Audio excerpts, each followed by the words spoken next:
Veja a realização de uma conferência como essa como parte de um movimento recente no Brasil, que é o movimento da expansão da fé reformada.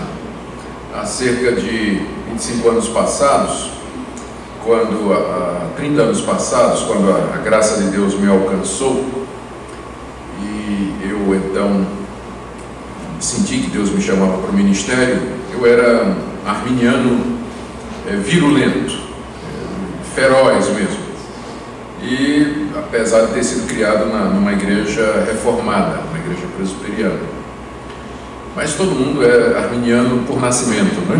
Só pela graça que ele se torna calvinista. Espécie de segunda conversa. Eu não estou falando de denominação nenhuma, vocês notaram que eu não falei de denominação nenhuma. Minha esposa me deu uma bronca, né? Porque eu fico falando às vezes das denominações dos outros, eu não falei em denominação nenhuma.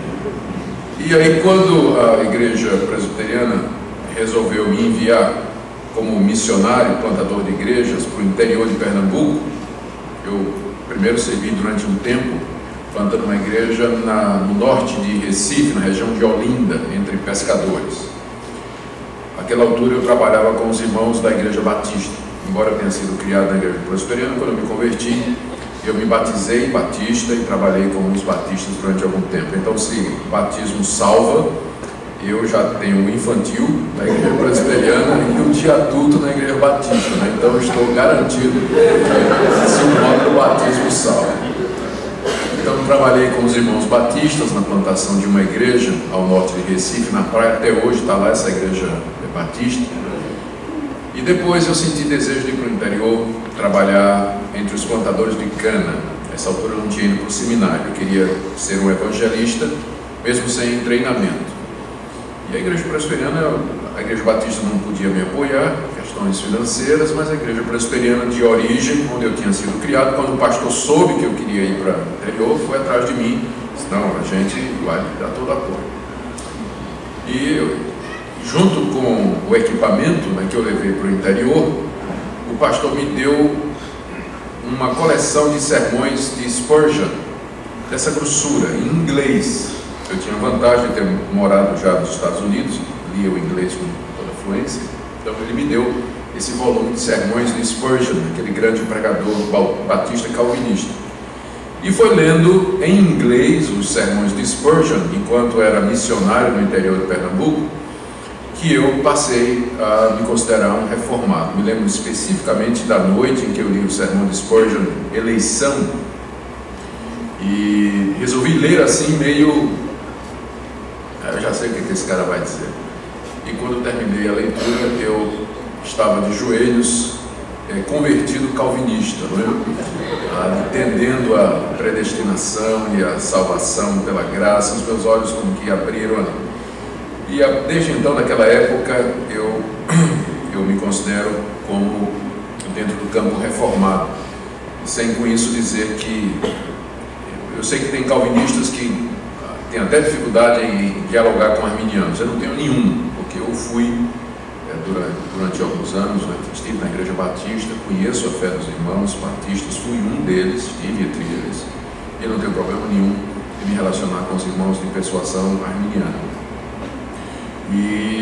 Mas eu quero contar essa história para dizer que há 30 anos passados, a única coisa que o meu pastor calvinista tinha em mãos para me dar, para que eu lesse, na esperança de que eu me tornasse um calvinista, era sermões de Spurgeon em inglês. Não tinha literatura reformada em português há 30 anos atrás. Você não conseguia encontrar. Se você sabia ler inglês, você tinha acesso. Mas se você não sabia ler inglês, você não tinha acesso à literatura reformada praticamente nenhum. E 30 anos para cá, esse cenário mudou completamente. Chegaram várias editoras no Brasil que começaram um trabalho sistemático de publicação de obras de autores reformados do passado, os antigos puritanos, e de autores reformados do presente, tanto estrangeiros quanto nacionais. E hoje você encontra em qualquer lugar boa literatura reformada. Isso tem feito uma grande diferença. Eu tenho tido a oportunidade de viajar pelo Brasil afora em compromissos de pregação, e como a minha postura como calvinista é muito clara, eu sei que não é todo mundo que me convida. Geralmente o pessoal que vai me convidar é o pessoal que tem já sabe o que é que vai ouvir, se me convidar. Então significa que é um pessoal que já tem alguma abertura para ouvir a fé reformada. E eu tenho sido convidado Brasil afora. Eu digo isso não para me gloriar nem nada, mas a agenda está ocupada até novembro do ano que vem. Então, se eu receber um convite hoje, é para 2010, porque esse ano e o ano que vem, também não é porque tem muito convites, é que eu reservo alguns fins de semana para estar com a minha família, outros para compromisso do Mackenzie, onde eu trabalho, a minha igreja local, sobra alguns fins de semana e os que tem vão sendo preenchidos. O que, para mim, é um indicador, e não só eu, se você for pegar a agenda de outros colegas que são calvinistas e pregadores, você vai ver que a agenda deles está marcada um ano na frente já, pelo desejo e pela vontade que existe Brasil afora de se conhecer a fé reformada. E há um detalhe aqui curioso, é que a maior parte, ou boa parte desses convites não é de igreja presbiteriana. Eu tenho convites de igrejas pentecostais, tenho um convite de igrejas históricas, mais batistas ou congregacionais, e daquelas igrejas que a gente, até chamadas neopentecostais, né, que não tem uma definição histórica, não tem uma identificação histórica. E eu percebo uma coisa muito interessante, é que o crescimento do interesse pela fé reformada é maior fora dos arraiais históricos do que dentro das igrejas históricas. E eu, às vezes, digo uma coisa que os meus colegas ficam revoltados comigo. Eu digo para eles que o futuro da fé reformada no Brasil está no campo pentecostal.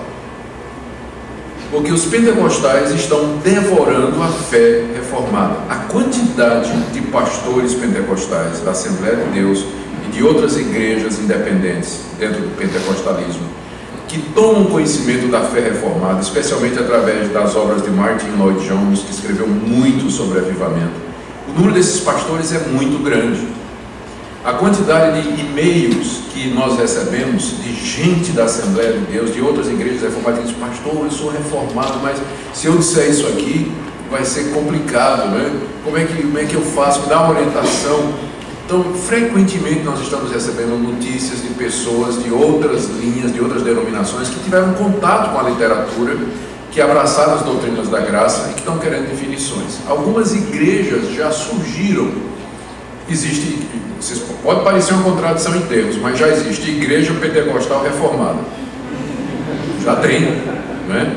É uma pequena denominação. Eu penso que eu vi lá foi em Brasília ou Cuiabá, ou Goiânia, agora eu não tenho certeza.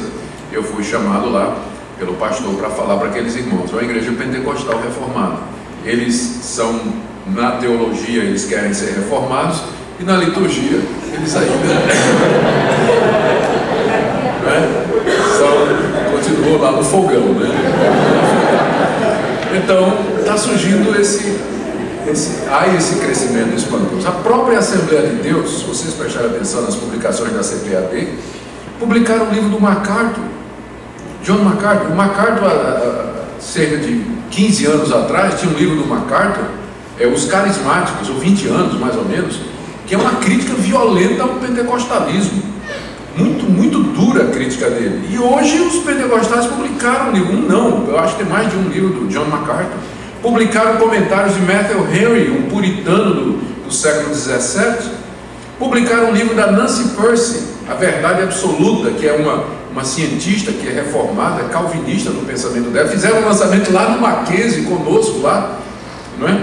A própria CPAD publicando material de autores reformados, coisa que não tinha profeta, não teve profeta que anteviu isso aqui no Brasil há cerca de 15 anos passados, 20 anos, não teve nenhuma profecia nesse sentido. Era impensável uma coisa dessa.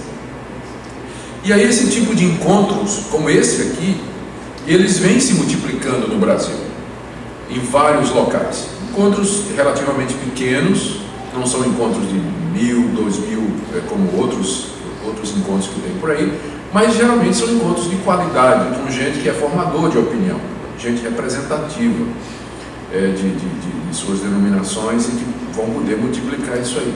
Então isso tem acontecido pelo Brasil afora. Coincidentemente, hoje recebi um e-mail do Franklin Ferreira, que eu espero que vocês consigam trazer o Franklin para cá, homem de Deus. ele dizendo que está acabando de ler um livro que saiu agora nos Estados Unidos. O título nos Estados Unidos é Young, Restless and Reformed, Jovens, Inquietos e Reformados. É um livro que é uma coletânea de artigos publicados no Christianity Today, que fala do ressurgimento do calvinismo nos Estados Unidos. Falando da igreja de Mars Hills, eu acho que é do Driscoll, se não estou enganado, não é isso? E outros jovens pastores calvinistas que estão tendo mega igrejas nos Estados Unidos, ao lado de Piper, de MacArthur e vários outros, né? Mega igrejas calvinistas surgindo nos Estados Unidos, onde antes apenas tinha um ou dois nomes que eram proeminentes. Então, essa febre reformada, né, parece que não é só um fenômeno no Brasil, mas também é no mundo todo. Então, participar de um evento como esse, para mim, é estar, eu vou usar até uma expressão que os pentecostais gostam de usar, é estar onde Deus está agindo, né? É estar lá no centro da vontade de Deus, onde Deus está agindo, seguindo o mover do Espírito, né? Creio que estamos aqui dentro desse mover do Espírito, em que o interesse pelas antigas doutrinas da graça tem sido reavivado em tantos corações. Então eu estou muito feliz por essa oportunidade, louvo a Deus, porque sei que isso faz parte de uma coisa muito maior que está acontecendo no mundo todo, em que as pessoas estão descobrindo as antigas doutrinas da graça, as doutrinas bíblicas, onde a soberania de Deus, a sua graça na salvação de pecadores, a ênfase na santidade tem sido destacadas.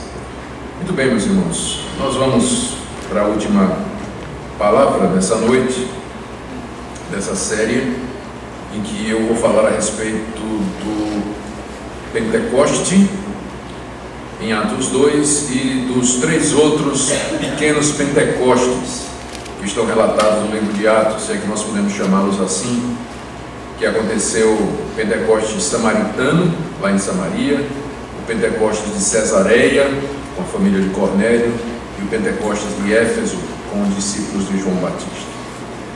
O que nós já vimos aqui nos estudos que fizemos? Nós começamos a analisar o livro de Atos, porque nós queríamos encontrar fundamentação bíblica para falar da igreja e da evangelização, e nós queríamos enfocar apenas um aspecto, que era a questão da espiritualidade, a plenitude do Espírito Santo e a ação do Espírito Santo na evangelização, que nós entendemos como sendo crucial para que a igreja possa de fato evangelizar. Manifestamos uma preocupação com o pequeno crescimento das nossas igrejas, e entre as muitas causas que poderiam ser identificadas, sem dúvida nós entendemos que está essa, a falta de uma ação poderosa do Espírito Santo, ação essa que pode ser constatada biblicamente e historicamente na história da igreja, né? Aí nós analisamos a descida do Espírito Santo no dia de Pentecostes, destacando o caráter único e irrepetível daquele evento, que fica claro com a identificação de Pedro com a profecia de Joel. Isso é aquilo que disse o profeta Joel, colocando assim a vinda do Espírito Santo em Pentecostes dentro da categoria de eventos da história da salvação, um evento escatológico, cumprimento de promessa. E vimos também como Pedro faz a relação da descida do Espírito Santo com a exaltação de Jesus. O Espírito veio como prova e evidência de que Cristo, que havia sido morto pelos judeus, havia ressuscitado e está agora exaltado à direita de Deus. Vimos o impacto da palavra de Pedro, hoje pela manhã, na multidão que se ajuntou, como eles se compungiram em seus corações e tomaram a iniciativa de procurar a orientação que foi dada por Pedro, que eles se arrependessem, se batizassem para o perdão de pecados, para receber o Espírito Santo, e que eles se salvassem daquela geração perversa de judeus incrédulos que estavam debaixo do juízo de Deus. E em seguida vimos a descrição de como então os primeiros convertidos viviam. Pentecostes foi um dia de glória, um dia especial na história da igreja, um dia que marca o início de uma nova era, de uma nova dispensação na história da salvação, chamada de os últimos dias. E por isso o seu caráter é um caráter único. Eu quero dizer com isso que quando nós estamos pensando na evangelização, nós não devemos esperar que tenhamos outros Pentecostes, ou outros eventos similares ao de Pentecostes, como se aquilo que aconteceu naquele dia fosse o paradigma para a obra de evangelização no mundo todo. O que nós entendemos é que a vinda do Espírito Santo no dia de Pentecostes significa a sua presença já entre nós, a presença do Espírito já na igreja, de forma que nós não precisamos pedir que Ele venha estar conosco, porque Ele já está. Cabe-nos, todavia, sabendo que Ele está entre nós, nos submeter à sua ação, nos enchermos da sua presença e do seu poder, e confiados nele, na sua presença, cumprimos a grande comissão, irmos a todas as nações anunciar o Evangelho, as boas novas da salvação.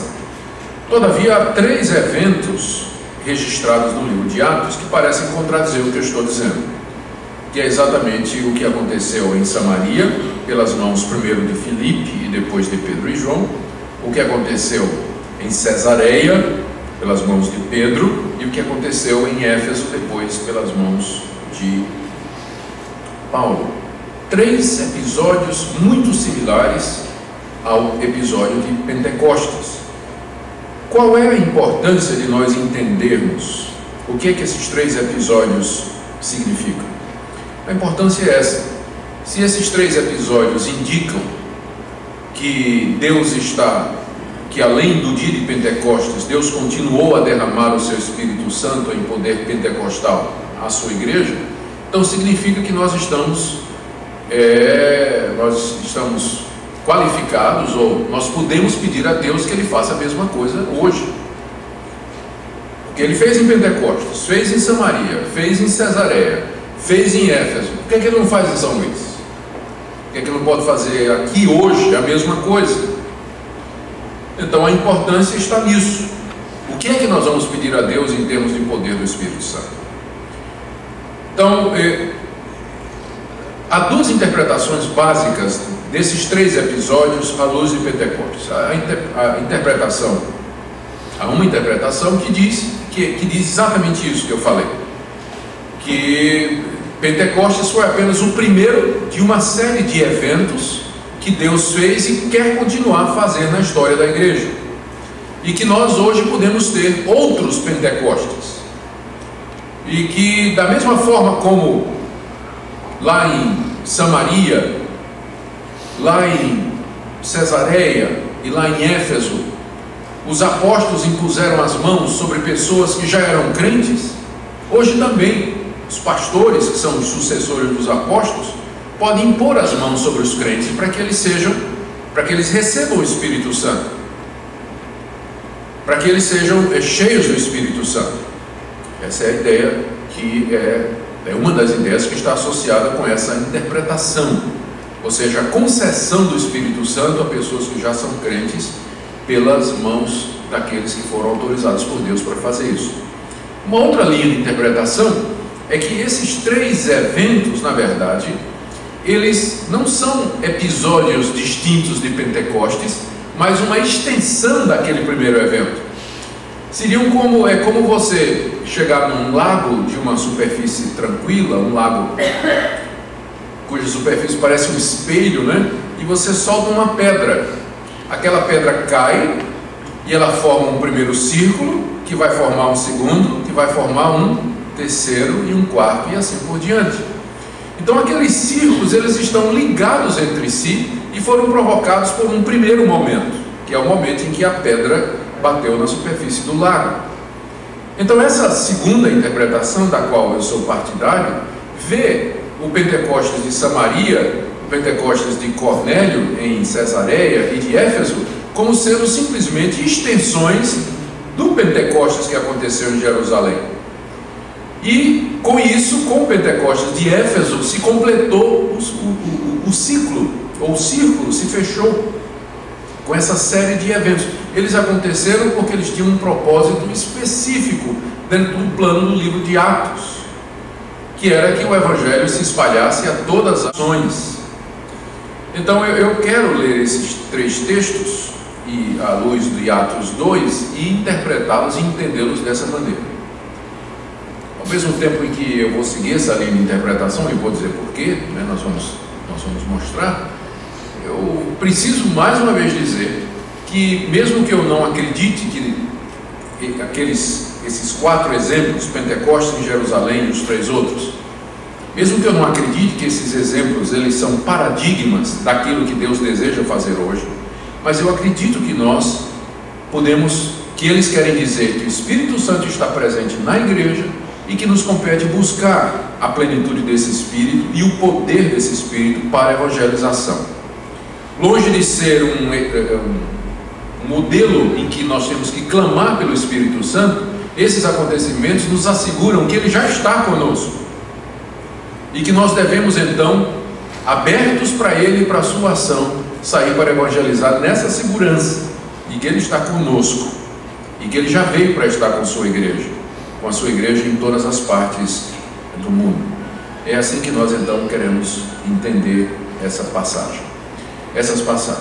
Para fazer isso, antes de entrar na análise delas, eu preciso esclarecer mais uma outra coisa, que era a situação étnica do mundo de então, do ponto de vista bíblico.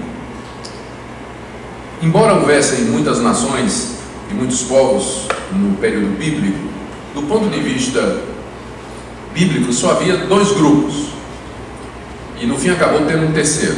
Só havia 2 grupos. Primeiro, de um lado havia os judeus, a quem Deus havia chamado e separado para ser um povo especial seu. Soberanamente Deus elegeu Abraão e a sua descendência, fez promessas, estabeleceu com eles uma aliança, lhes deu a lei e uma terra, um rei e a promessa da vinda do Messias.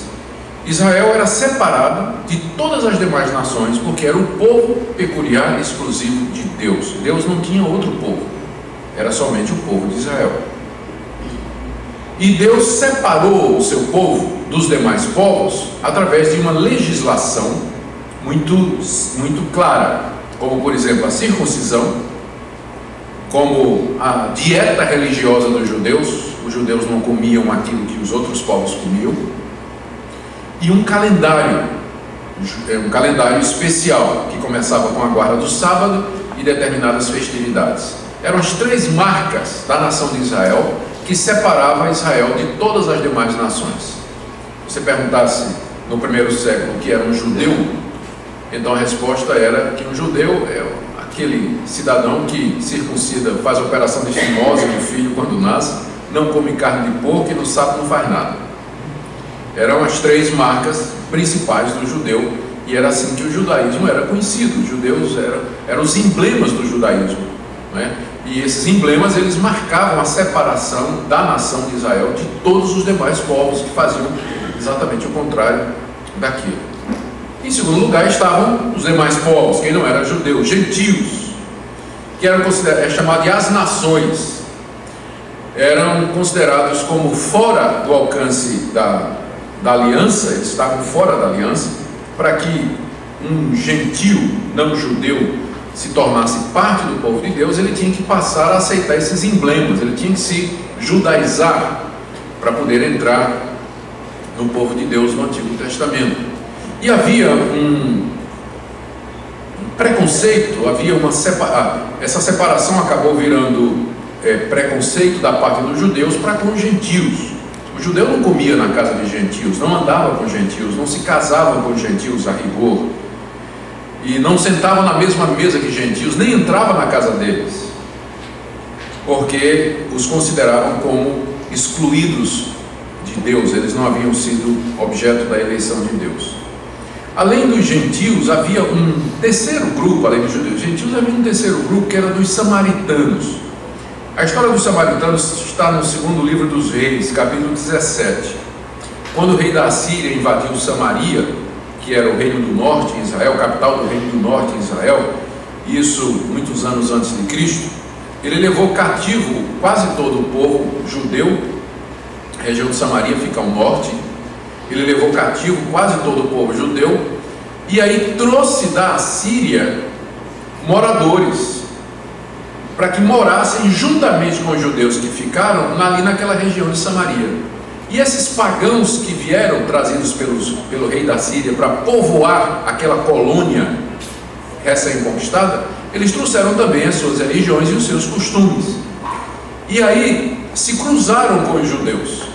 E o resultado desse cruzamento de pagãos com os judeus que ficaram ali foi exatamente um povo chamado os samaritanos, que era um povo misto.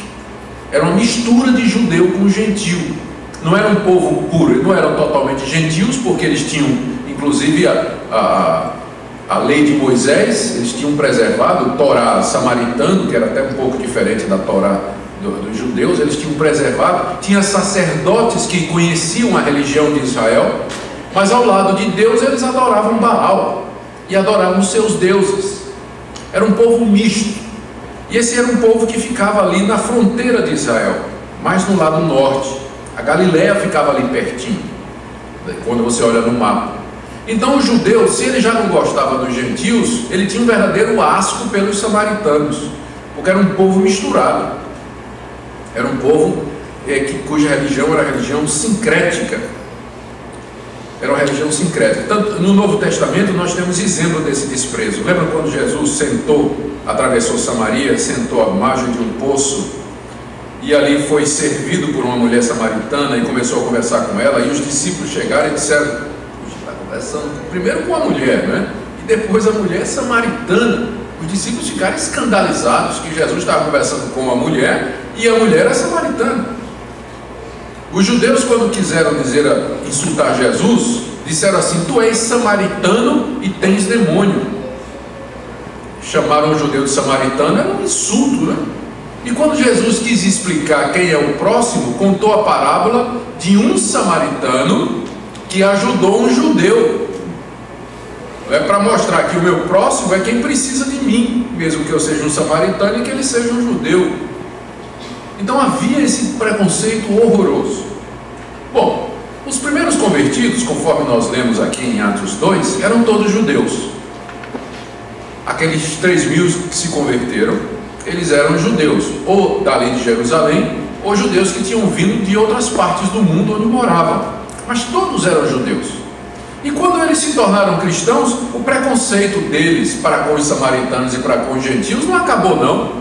Eles continuaram com bastante preconceito. Eu disse para vocês já que esses primeiros convertidos, judeus convertidos, eles continuaram a guardar a lei de Moisés.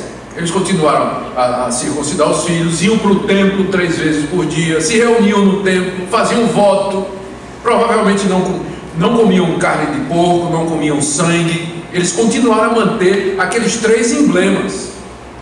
Há quem acha, inclusive, que durante um tempo eles guardavam o sábado e o domingo, porque não sabiam direito o que é que ia fazer, não é? Porque por um lado eram judeus, então tinha o sábado, mas o Senhor ressuscitou no domingo.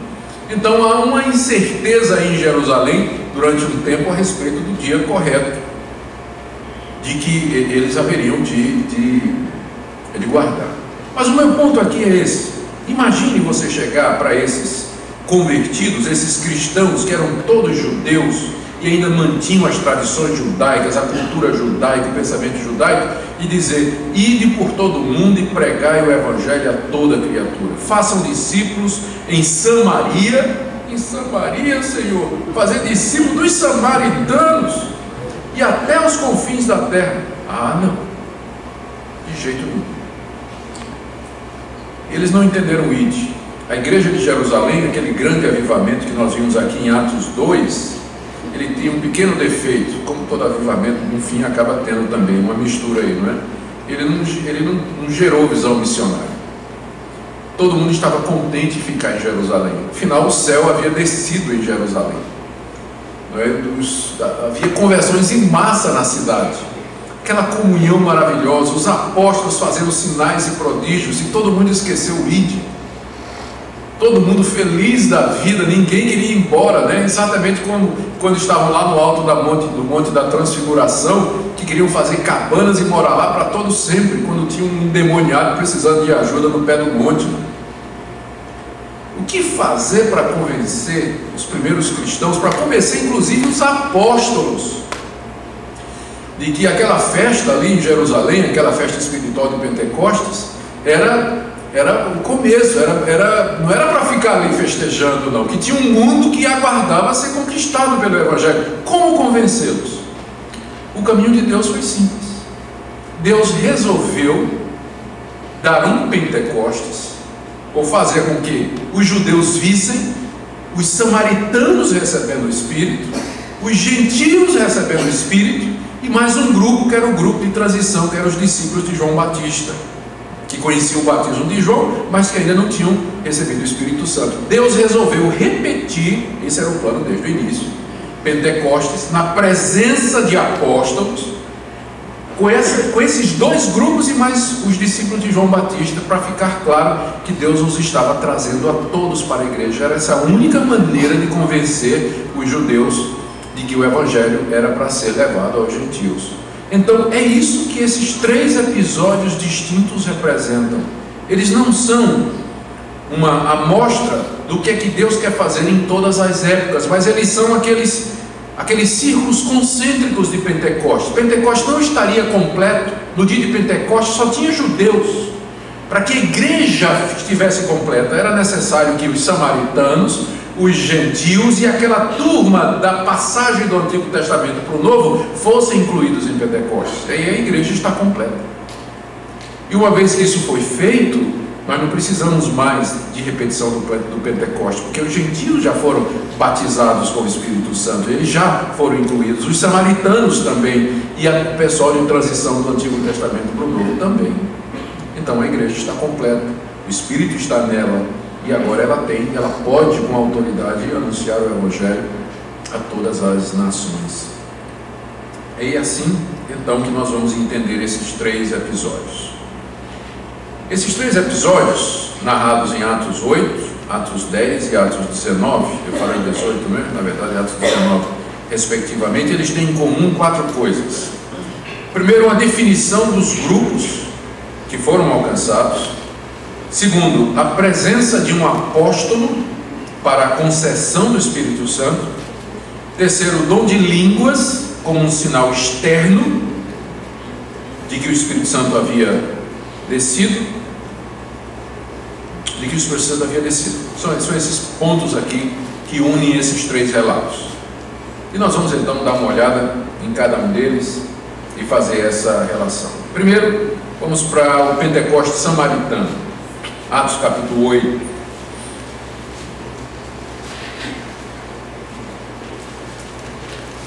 E o meu tempo já acabou.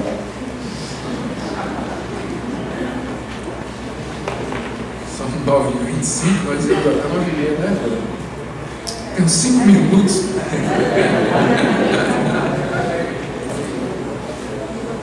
Culpa de Elias, viu?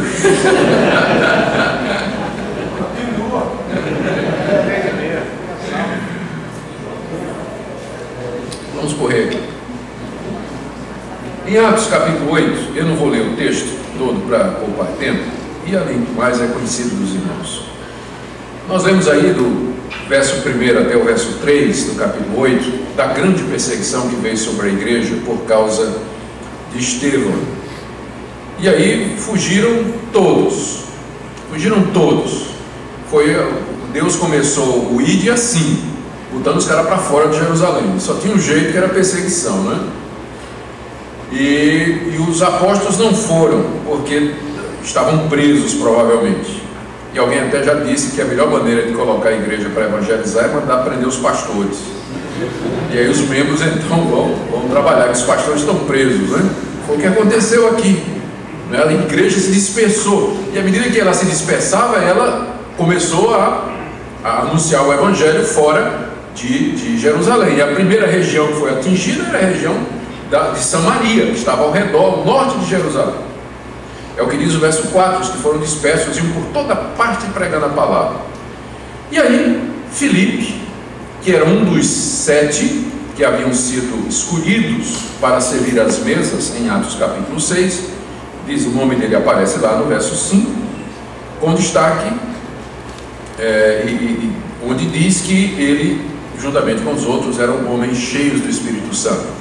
Filipe era considerado como um diácono, aqueles 7 são considerados como os diáconos, e foram ordenados pela imposição de mão dos apóstolos. E Filipe era muito mais do que já. Filipe era um evangelista, aliás, ele era conhecido, mais adiante ele vai ser chamado de Filipe o Evangelista no livro de Atos. E Filipe então foi à cidade de Samaria e pregou o evangelho. E o poder de Deus estava com Filipe. E ele fez sinais e prodígios. Há menção aqui de expulsão de demônios, cura de coxos e paralíticos. Grandes multidões foram atraídas pela pregação de Filipe, pelos sinais que ele fazia. E havia grande alegria naquela cidade. E aí, então, a partir do verso 9, contada aqui a história de Simão, de como Simão chega. E Simão era o pai de santo que tinha a influência maior na cidade. E lembrem que Samaria era um povo místico, era um povo sincrético, que conhecia a lei de Deus, que conhecia a religião judaica, mas ao mesmo tempo tinha as religiões pagãs. É claro que num solo desse, a feitiçaria e a macumbaria crescem muito, não é? Então não era de admirar que em Samaria você tivesse centros de artes mágicas, e um homem como Simão, ele tivesse feito sucesso como feiticeiro principal da cidade. Até ele ficou impressionado com os milagres que Filipe fazia, e Filipe então, à medida que percebia que estas pessoas davam crédito à sua pregação, Filipe os batizava. Até o Simão, né, verso 13, abraçou a fé, extasiado com tudo que Filipe estava fazendo. E aí a notícia de que o evangelho estava sendo pregado em Samaria chegou em Jerusalém, onde estavam os apóstolos. Coisa inédita. Os samaritanos, o evangelho pregado aos samaritanos. Jesus era judeu, o Antigo Testamento era judaico, o Messias era judeu. O que samaritano tinha a ver com o evangelho?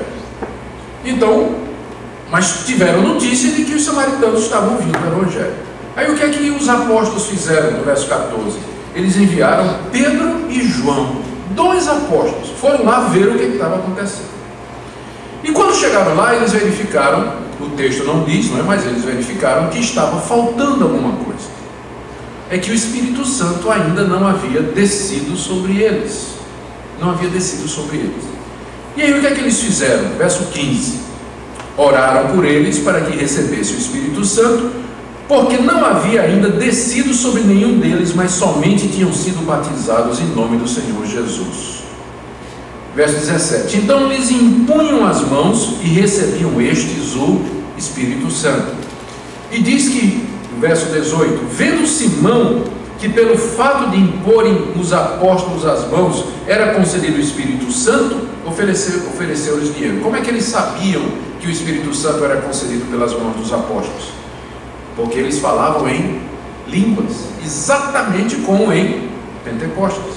Deus deu aqui a mesma experiência ocorrida lá em Atos 2 para convencer os apóstolos e todos os demais de que os samaritanos também estavam sendo incluídos na igreja. As línguas vinham como evidência externa da chegada do Espírito Santo para aquele grupo, incluindo o grupo dentro da igreja. Coisa interessante a notar aqui é que mesmo que Filipe era diácono e tinha sido ordenado e era um pregador da palavra e batizou aquelas pessoas, ele não ousou impor as mãos para que eles recebessem o Espírito Santo, porque isso era uma prerrogativa dos apóstolos. Eram os apóstolos que faziam isso. Então ele aguardou até que viessem os apóstolos de Jerusalém para impor as mãos sobre os samaritanos para que eles recebessem o Espírito Santo de Deus. Esse evento aqui, ele não é paradigmático, mas ele é um evento que faz parte, ele é a continuação de Pentecostes estendida a um grupo específico, com o objetivo de deixar muito claro, com a repetição da mesma experiência de Pentecostes, de que os samaritanos, aquele povo desprezado e rejeitado pelos judeus, inclusive pelos judeus cristãos, estavam sendo também agraciados por Deus com o Evangelho. De outra maneira, até hoje nós estaríamos dentro da comunidade judaica, o Evangelho estaria dentro da comunidade judaica até o dia de hoje, e não teria chegado a todas as nações. Era preciso quebrar aquelas barreiras étnicas e raciais, e o caminho de Deus foi exatamente isso. E se segue aí aquele episódio de Simão Mago, né, em que ele pede de todos os poderes e sinais que ele viu, o que ele mais cobiçou foi a autoridade para conceder o Espírito Santo às pessoas. E Simão não é o único, não é? Nós sabemos que através da história, muitos também gostariam de ter e puxaram para si esse poder de impor as mãos para que as pessoas recebam o Espírito Santo. Mas é uma prerrogativa apostólica naquele período específico. Se Jesus Cristo não nos impuser as mãos por ocasião da nossa conversão, nós nunca receberemos o verdadeiro Espírito, que é o Espírito de Deus. É essa imposição de mãos que eu quero, do Senhor Jesus na minha vida. É Ele que concede o Espírito Santo. E é isso que nós devemos buscar. O segundo episódio está em Atos 10. E é similar, só que dessa feita com o outro grupo, que é os gentios. E mais uma vez é Pedro, que é um instrumento de Deus para fazer essa transição. No capítulo 10, nós lemos do verso 1 até o verso 8, a visão que um homem chamado Cornélio teve de um anjo que lhe manda chamar Pedro. Cornélio era um romano, portanto um gentil. Ele era centurião, ou seja, ele era comandante de 100 soldados de uma facção do exército romano estacionada em Cesareia. Cesareia tinha uma fortaleza, era um centro militar. E ele era comandante de uma coorte, que era uma tropa de 100 soldados, que era chamada coorte italiana. Era uma coorte famosa pela sua disciplina e pelo rigor na batalha. Cornélio era um guerreiro, mas ao mesmo tempo ele tinha já tido algum conhecimento das coisas de Deus. E provavelmente ele era simpatizante do judaísmo, embora ele era um gentil. Ele diz o verso 2 que era piedoso e temente a Deus e fazia muitas esmolas ao povo e continuamente orava a Deus. E um dia Cornélio estava orando e um anjo lhe apareceu. E o anjo disse que ele mandasse chamar Pedro. Se você olhar no mapa da Palestina, Samaria fica aqui, e se você traçar uma linha na direção do mar, mais ou menos na mesma altura está Cesareia. E vários quilômetros abaixo está a cidade de Jope, onde estava Pedro hospedado na casa de Simão. O anjo aparece lá em Cesareia e manda que Cornélio chame Pedro, que está lá na cidade de Jope, em missão, para ouvir o que Pedro tinha a dizer. O anjo podia ter pregado o evangelho a Cornélio, mas não foi dado aos anjos esse privilégio. Esse privilégio foi dado a nós. Os anjos anelam essas coisas, diz Pedro mais adiante na sua segunda carta. Mas eles não pregam o evangelho. Eles podem indicar o caminho, mas o evangelho foi confiado a nós, aos homens que foram alcançados pela graça de Deus. Ao mesmo tempo em que isso estava acontecendo aqui em Cesareia, Pedro estava com fome lá em Jope. Era mais ou menos aí hora do almoço, ou final do dia, hora da janta. Isso aí aconteceu na hora 9, 6 horas da tarde, hora da boquinha, né? Final de tarde, um jantarzinho. Pedro estava com fome. E Pedro diz aí o texto, a partir do verso 9, aliás, não foi na mesma hora não, foi meio-dia, desculpem, no verso 9, né? Quando eles estavam chegando, quando os mensageiros estavam chegando em Jope, era meio-dia, por isso que a fome de Pedro era grande. Era meio-dia, a fome do meio-dia. Era hora sexta, meio-dia. E Pedro estava com fome, foi orar com fome e mandou preparar comida enquanto ele orava. E enquanto Pedro orava, ele teve uma visão. E Pedro, veja só, Pedro já era crente. Mas como eu disse, ele continuava na prática do judaísmo.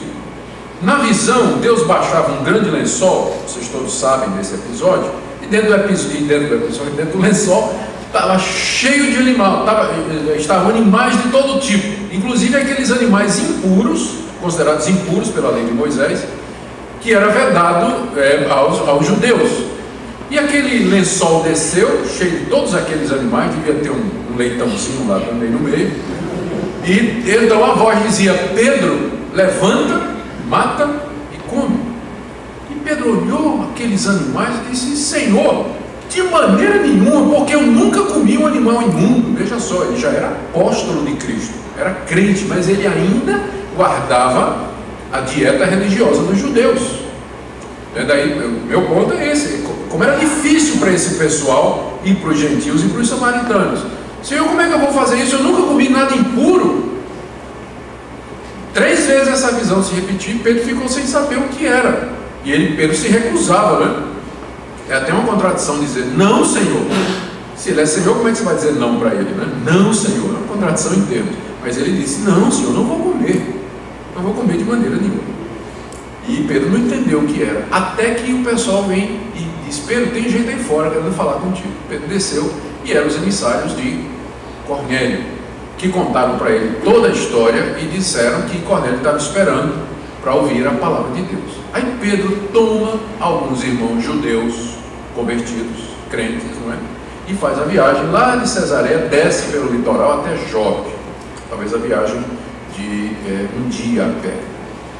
E ele então, quando chega, nós lemos aí a partir do verso 23, a primeira coisa que ele faz é entrar na casa de Cornélio. Já quebrou a lei judaica, né? Porque Cornélio era um gentil. Ele entra na casa de Cornélio, é recebido. Lá Cornélio já tem chamado todos os seus amigos, há um pequeno grupo esperando a chegada de Pedro. E Pedro então, Cornélio se ajoelha para adorar Pedro, né? E Pedro diz, levanta-te que eu também sou homem. Não aceitou a adoração nem veneração. E Pedro diz no verso 28, veja só: vós bem sabeis que é proibido a um judeu ajuntar-se ou mesmo aproximar-se a alguém de outra raça, mas Deus me demonstrou que a nenhum homem considerasse comum ou imundo. Pedro agora entendeu qual era o propósito daquela visão. A visão preparava Pedro para entrar na casa de um gentil, comer com ele e ali pregar o Evangelho. E aí então Pedro começa a pregar.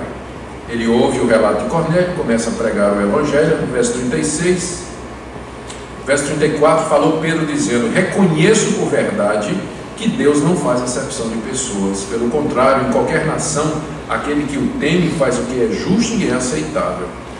E aí então ele começa a anunciar o Evangelho de Cristo. Ele fala de Jesus, do ministério de Jesus, como Cristo morreu pelos nossos pecados. O verso 43 claramente diz, todo aquele que nele crê recebe a remissão de pecados. E aí, verso 44, ainda Pedro falava essas coisas quando caiu o Espírito Santo sobre todos os que ouviam a palavra.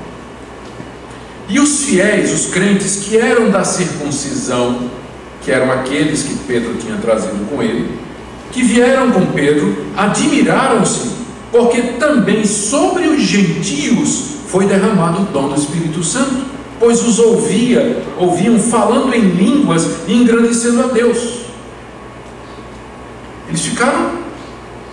Eles jamais esperavam, aqueles judeus cristãos, que Pentecostes pudesse acontecer com os gentios.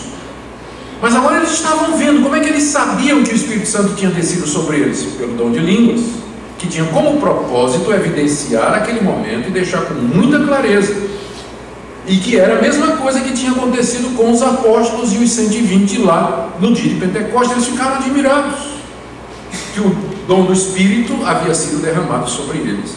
Aí Pedro disse, como é que nós podemos deixar de batizar esse pessoal? Veja a argumentação 47, pode alguém recusar a água para que não sejam batizados estes, que assim como nós receberam o Espírito Santo?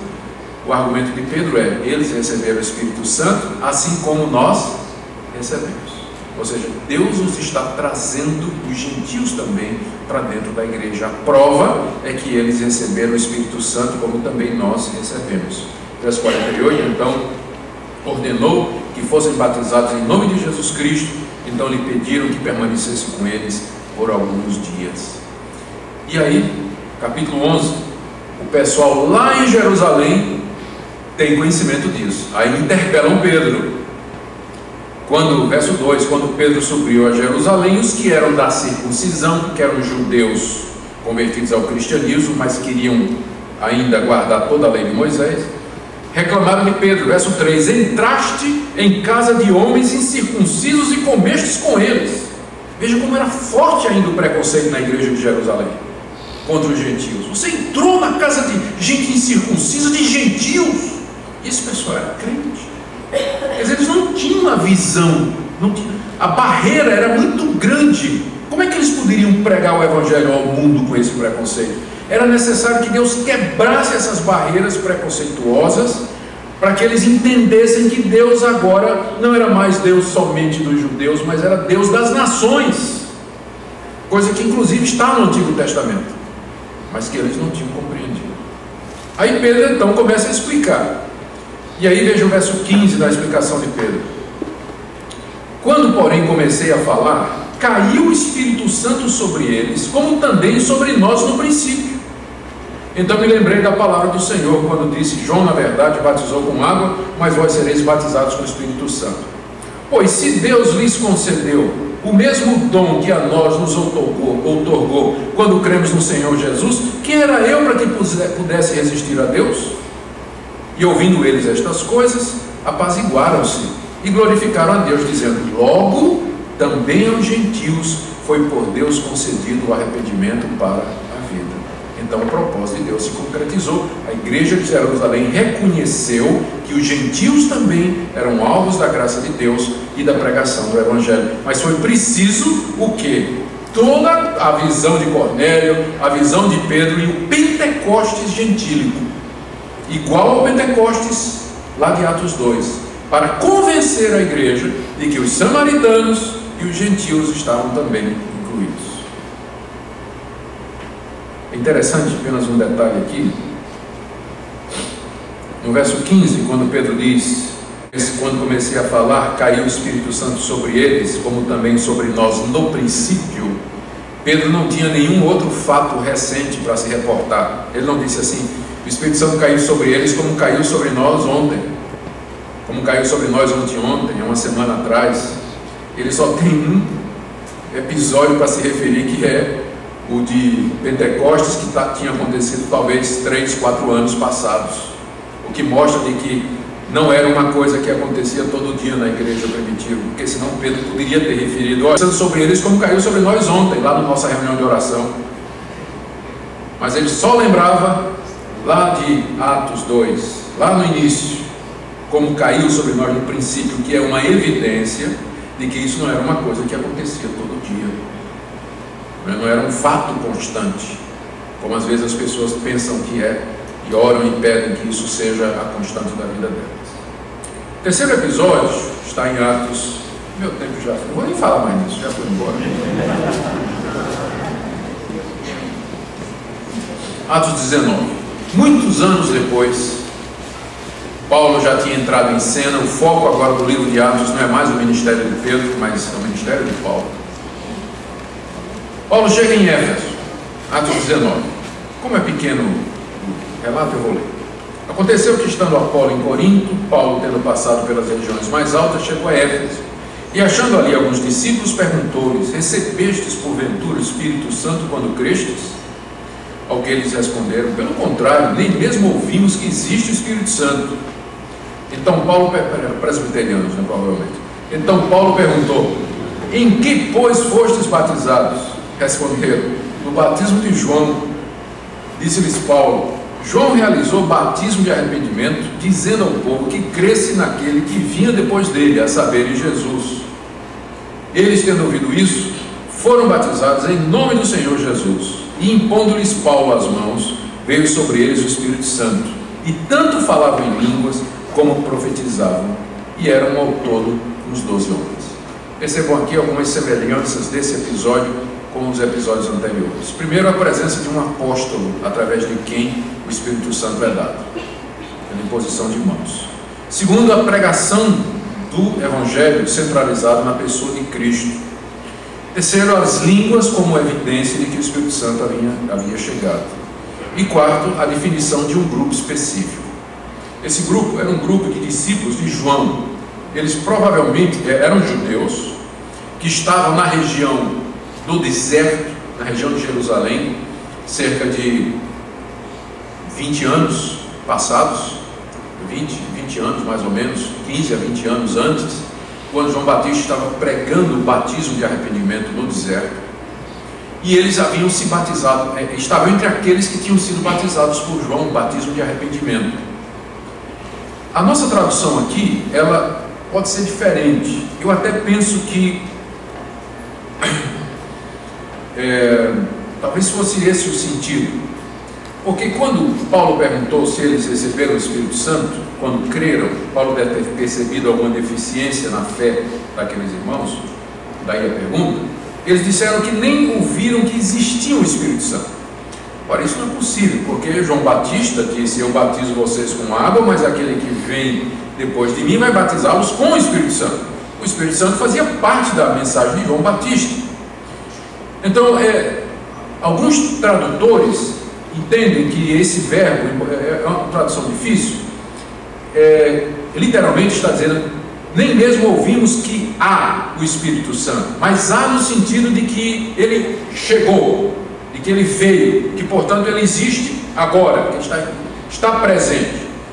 Ou seja, eles sabiam que o Espírito Santo deveria de vir, mas eles não estavam em Pentecostes, não estavam lá em Jerusalém quando isso aconteceu, e eles não tinham notícia desse acontecimento, que o Espírito Santo já tinha chegado.